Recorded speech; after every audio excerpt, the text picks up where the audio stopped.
Quizá porque mi niñez sigue jugando en tu playa y escondido tras las cañas duerme mi primer amor. Llevo tu luz y tu olor por donde quiera que vaya y amontonado en tu arena guardo amor, fuegos y penas. Yo que en la piel tengo el sabor amargo del llanto eterno, que han vertido en ti 100 pueblos, del que tiras a Estambul para que pintes de azul sus largas noches de invierno. A fuerza de desventuras, tu alma es profunda y oscura. A tus atardeceres rojos se acostumbraron mis ojos como al recodo al camino. Soy cantor, soy embustero, me gusta el fuego y el vino, tengo alma de marinero.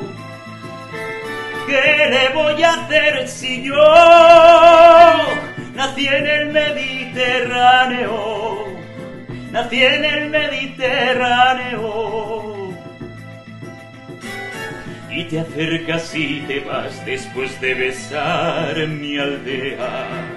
Jugando con la marea, te vas pensando en volver. Eres como una mujer perfumadita de brea, que se añora y que se quiere, que se conoce y se teme. Ay, si un día para mi mal viene a buscarme la barca, empujada al mar mi barca con un levante otoñal, y dejad que el temporal desguace sus alas blancas, y a mí enterradme sin duelo entre la playa y el cielo.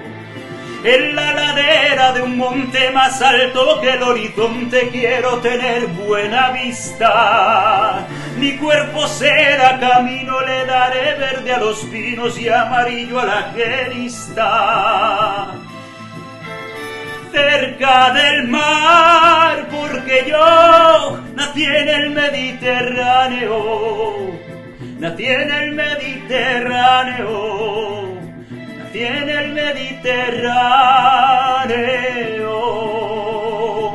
La la la la la la la la la la la la la